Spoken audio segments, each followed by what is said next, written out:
Okay, there is another. Is the oral tradition also proof about how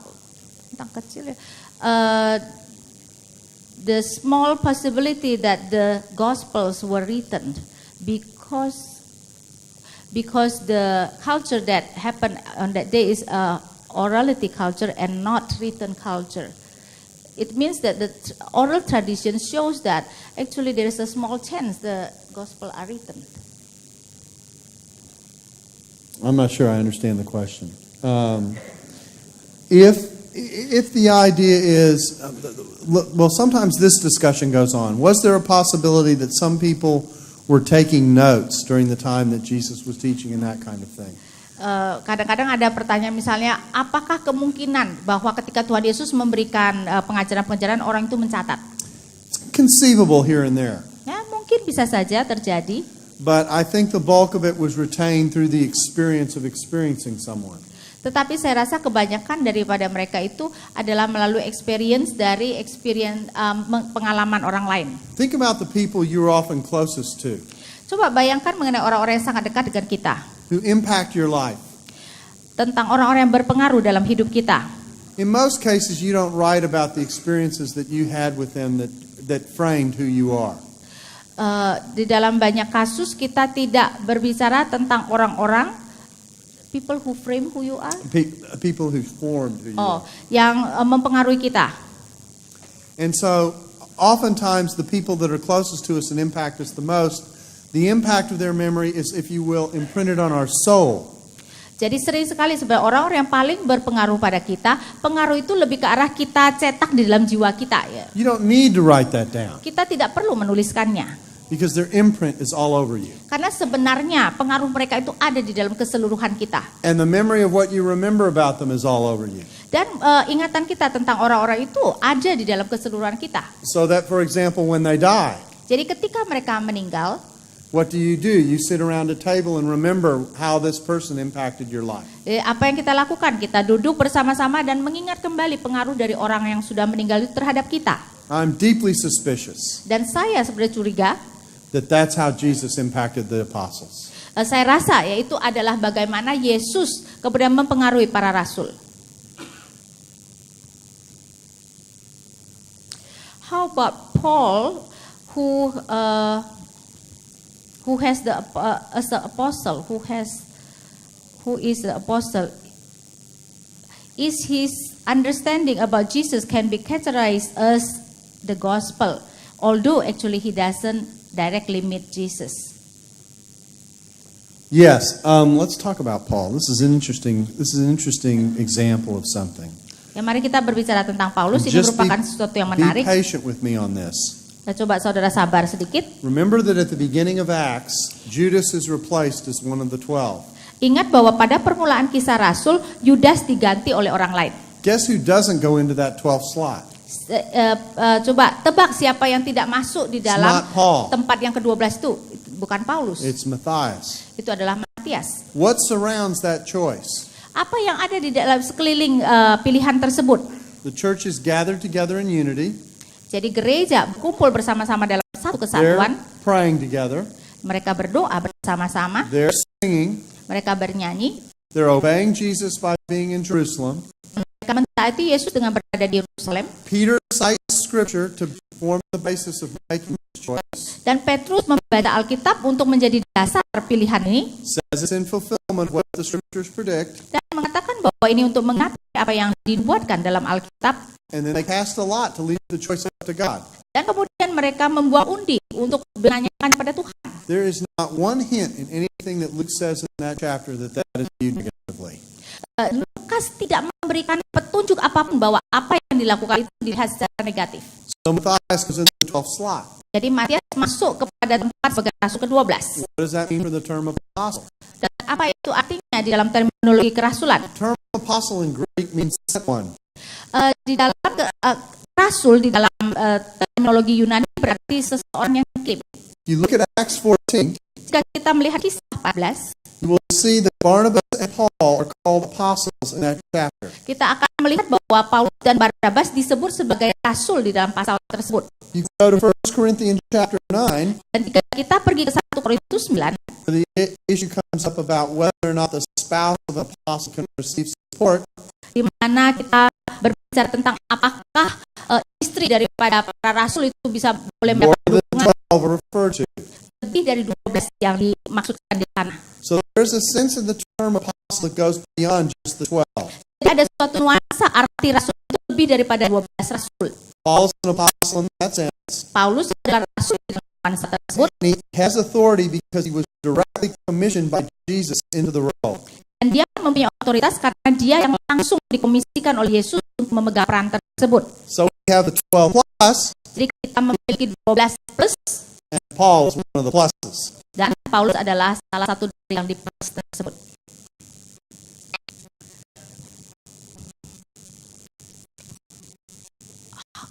How we explain about historical Jesus as example, Jesus born with Holy Spirit for other people unbelieve Jesus. That's written in English. It's written in English, Yes. so maybe I can think about this. Yeah, remember what I said to you at the end of the second hour. Several of these questions are reflecting a confusion that I think I want to help sort us through. Saya rasa pertanyaan-pertanyaan ini kelihatannya menunjukkan adanya kebingungan dan saya mau mencoba menjelaskan.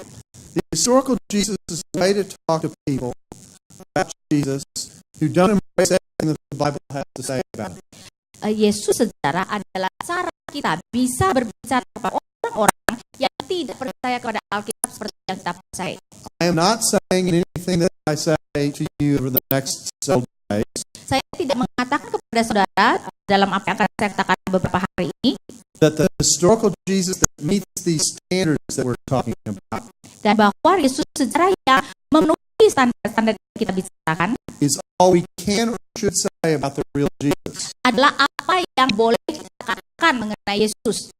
Now, when we talk about these other aspects of Jesus that don't meet these standards, Ketika kita berbicara aspek-aspek dari Yesus yang tidak memenuhi syarat-syarat ini, I think we're talking about the real Jesus. saya percaya kita berbicara tentang Yesus yang nyata. We're talking about the Jesus history, Kita berbicara tentang Yesus yang ada dalam sejarah. but we aren't talking about Jesus in the historical Jesus sense of being able to corroborate this by means of additional evidence or something like that. Tetapi kita berbicara tentang Yesus sejarah yang bisa ditegaskan dengan sumber-sumber yang lain atau cara-cara yang lain ini. So if the question means something like, Jadi kalau pertanyaannya adalah, can we talk about a historical Jesus who offers the Spirit to people? apakah kita dapat berbicara tentang Yesus sejarah yang memberikan roh kepada orang lain? My answer to that question is going to be answered tomorrow. Maka jawaban saya itu besok jawabannya. That was marketing. Ya, itu adalah pemasaran. About the variation in Jesus' baptism, also other variation. So what is the real words that God said? Oh, that's a great question. I ask my class every year. Itu adalah pertanyaan bagus. Saya selalu tanyakan di dalam kelas saya. And let me tell you two technical terms that are often discussed when this comes up. Ya, dan saya mau memakai dua kata-kata teknis yang biasanya muncul ketika ini I'm didiskusikan. going to tell you a scholarly rule. Dan saya mau mengingatkan mengenai suatu peran scholar. If you want to say something really important, Kalau kamu mau mengatakan sesuatu yang sungguh-sungguh penting, say it in a foreign language. katakan di dalam bahasa asing. And if it's really important, Dan kalau sungguh-sungguh penting, have it be a dead foreign language. biarlah itu adalah bahasa asing yang tidak dipakai orang lagi. Now, here are the two terms that I'm going to give you. Jadi ada dua terminologi yang saya akan berikan. Ipsissim of verba. Ipsissim et verba Very good. And ipsissim of vox. dan ipsissim of vox. Vox. These are Latin. These are two Latin phrases. Dan ini adalah dua ungkapan Latin. See, you came here to get educated. Saudara untuk bisa mendapat pendidikan. So when someone asks you, what did you learn today? You can say, I learned two Latin phrases. Jadi kalau ada orang bertanya apa yang saudara pelajari, saudara bisa mengatakan saya mempelajari jadi dua ungkapan Latin. Excisum verba means the very words of Jesus. Excisum et verba berarti kata-kata yang Tuhan Yesus katakan. This is exactly what Jesus said with no variation. Persis apa yang Tuhan Yesus katakan, tidak ada variasi. Excisum vox means the very voice of Jesus, Excisum et vox itu adalah suara Yesus. which means this reflects what Jesus said, but maybe summarized, paraphrased, or something like that. Menunjukkan bahwa ini merefleksikan apa Yesus katakan, tapi ini bisa berupa kesimpulan atau parafrase. Now, some of us are used to getting red letter Bibles. Kebanyakan kita mungkin cukup dengan Injil yang ada warna merahnya, itu menunjukkan Yesus langsung berbicara. And there's something a little misleading about a red letter Bible. Dan ada sesuatu yang mungkin menunjukkan sesuatu yang ditekankan mengenai Alkitab seperti itu. It leaves the impression this is exactly what Jesus said. Itu seakan-akan memberikan kita kesan ini adalah persis tepat kata-kata yang dikatakan oleh Tuhan Yesus. When in some cases what we're getting is a summary of what Jesus said, Padahal kadang-kadang yang diberikan itu adalah kesimpulan dari apa yang Yesus or a katakan, paraphrase of what Jesus said, atau parafrase daripada apa yang Yesus or what katakan, Jesus said with the implications made more explicit. atau apa yang Yesus katakan, tetapi sekarang implikasinya sudah lebih dijelaskan. Now, initially this may sound disturbing, Pada mulanya mungkin ini akan agak mengganggu kita. but I want you to go home relax. Tapi saya mau saudara pulang relax. We actually do this all the time. Kita sebenarnya selalu melakukan hal ini. I imagine your president gives speeches occasionally. Saya percaya bahwa presiden saudara kadang-kadang memberikan pidato. I imagine they last for a pretty long time. Dan saya percaya pidato itu biasanya lama. If your president is like our president, they like to talk. Kalau presiden saudara seperti presiden saya, mereka tuh suka sekali bicara. So when they get up to speak and they get started, they have trouble slowing down. Jadi kalau mereka berdiri dan bicara, mereka itu sulit untuk stop. Our presidents are known to give speeches anywhere from 30 minutes to an hour long. Ya, presiden kami bisa berpidato kira-kira 30 menit sampai 1 jam. So the news commentator comes on that night after the president speaks 30 minutes to an hour, Jadi komentator berita kemudian mengatakan setelah pidato itu, and he says the president said today to the Congress, the Parliament, so and so. dan dia mengatakan presiden hari ini mengatakan tentang ini dan ini. And you like politics, Saudara suka politik and you have a DVR. dan kita ada DVR. So you recorded this speech. Jadi kita kemudian merekod apa yang pidato presiden. You heard the news report in the radio in your car on the way home. Dan ketika kita mendengar apa yang dilaporkan oleh di dalam radio, And so you go home and you turn on the DVR and watch the speech. dan kemudian kita pulang, kita memutar DVR dan kita melihat apa yang presiden pidatokan. The exact sentence the radio report gave you never appears in the speech. Apa yang dikatakan di dalam laporan radio itu bahkan tidak pernah muncul di dalam pidato presiden. What it represents is a summary of about a 7-minute section of the speech. Yang diwakili adalah mungkin 7 menit dari pidato tersebut. When the reporter summarized the report saying the president told the Congress today that. Ya, karena itu adalah kesimpulan daripada jurnalis yang mengatakan presiden berbicara kepada Kongres ini. When you're done watching that DVR, Dan ketika saudara selesai menonton DVR tersebut, you say out of frustration, apakah saudara dengan jengkel kemudian berkata, circle, and you end up with my hairline. dan saudara kesal kalau bilang saya itu seorang sejarawan, dan kalau saudara mencambak rambutnya, Or do you instinctively recognize that what the reporter has done is summarize a portion of the speech accurately? atau secara insting kita bisa mengatakan bahwa apa yang dilaporkan oleh wartawan tersebut adalah kesimpulan yang dengan tepat menggambarkan apa yang dipidatokan. As long as he does that, Selama dia melakukan itu, you don't have a problem with what he reported to you. kita tidak ada masalah dengan apa yang dilaporkan. And I think the gospel works that way more often than we give them credit for. Dan saya rasa Injil itu sebenarnya berfungsi seperti itu lebih daripada yang kita pikirkan. After all, think about that wonderful speech that Jesus gave that we talked about earlier today.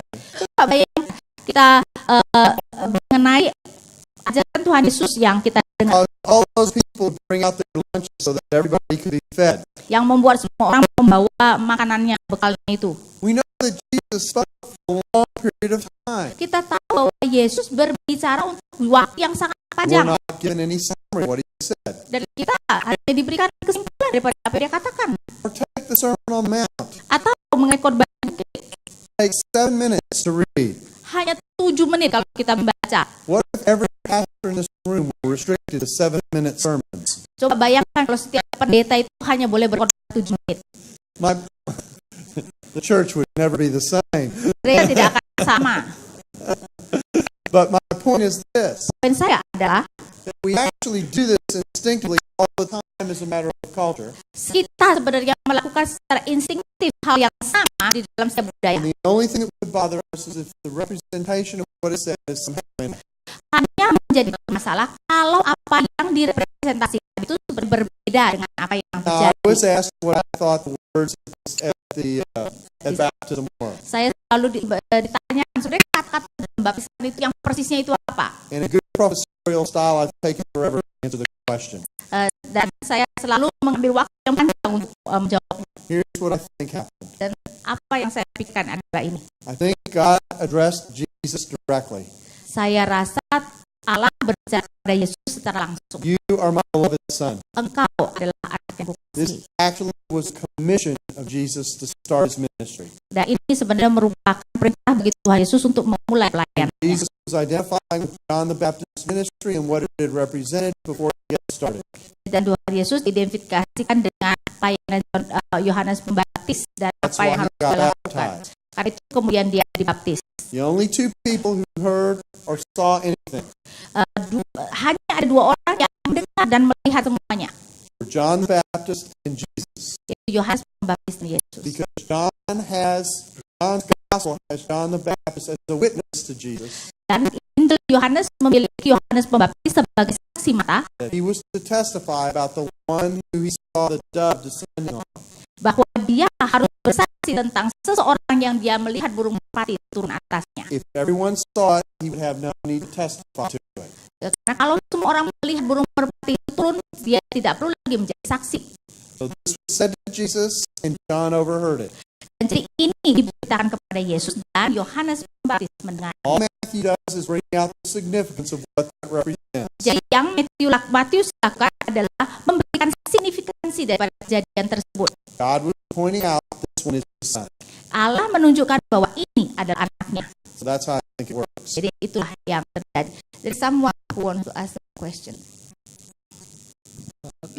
Dr. Bob, I never heard about from your lecture about the role of the Holy Spirit to recall the oral teaching of Jesus to his disciples. Is it the air to sky approach or not?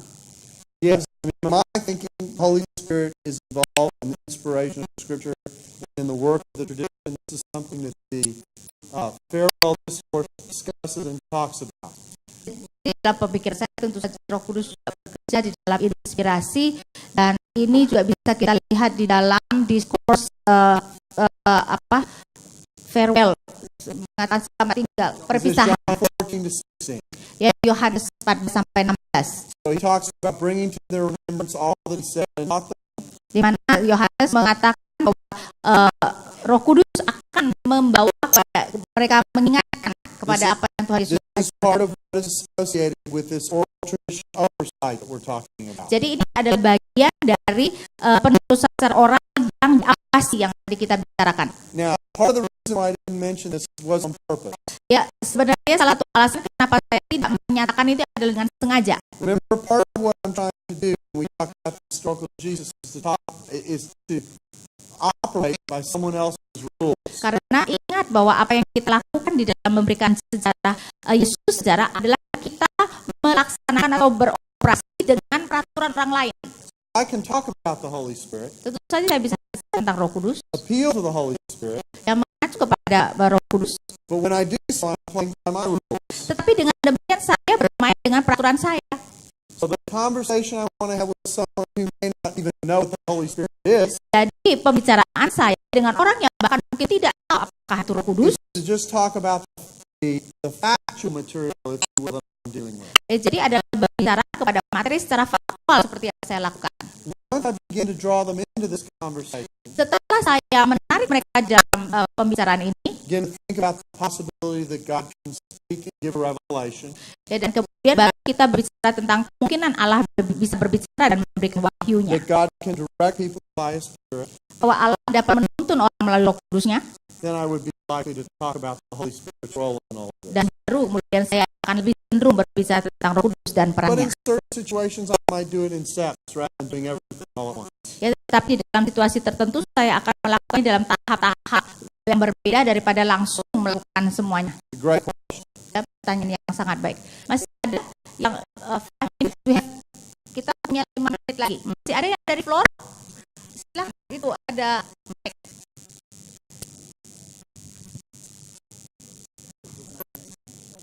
Ya, boleh bertanya dalam bahasa Indonesia.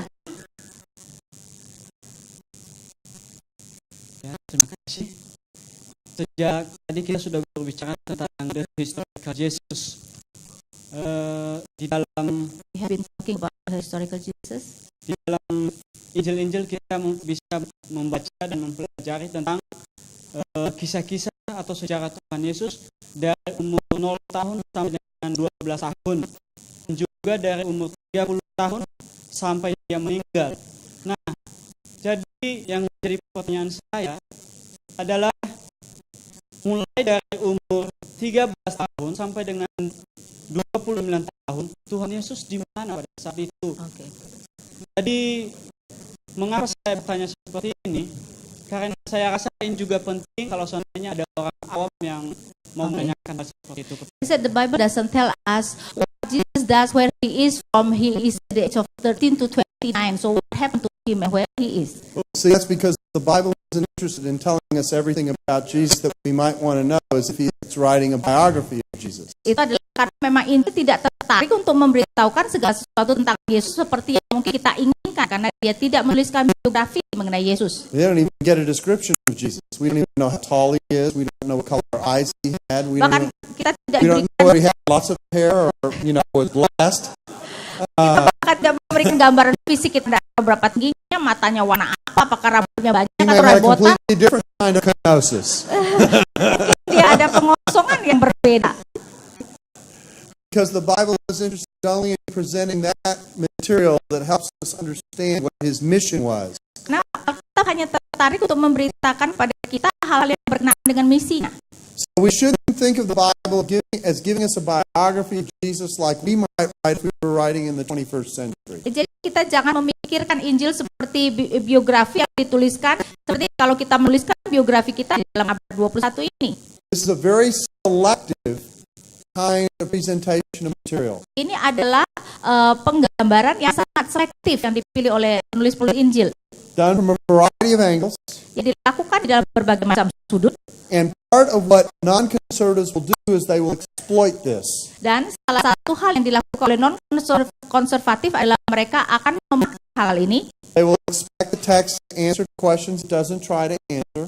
Jadi mereka mengharapkan teks itu bisa menjawab pertanyaan-pertanyaan yang sebenarnya tidak dijawab oleh teks itu. Or else they will try and make the text be more precise than it's attempting to be and then complain about its failure to be precise. Dan kemudian mereka menginginkan supaya teks itu lebih tepat mengenai hal-hal yang mereka ingin berikan lebih mendetail, dan kemudian mereka mengeluh bahwa teks-teks itu tidak memberikan detail seperti yang diinginkan. What we have is sufficient Apa yang kita miliki itu cukup for instruction in righteousness untuk pengajaran-pengajaran di dalam kebenaran, and to be able to walk in the ways of God. dan supaya kita dapat bisa berjalan bersama-sama dengan Tuhan di dalam There iman.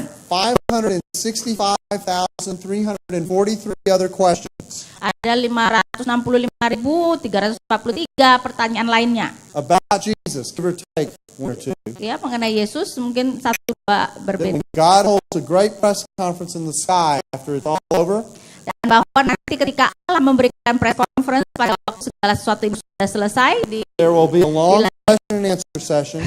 akan ada sesi tanya jawab yang sangat panjang. He will answer it, Dia akan menjawab, and the fun thing is no one will care. dan anehnya tidak ada yang peduli. Ya, oke, I think our time is up.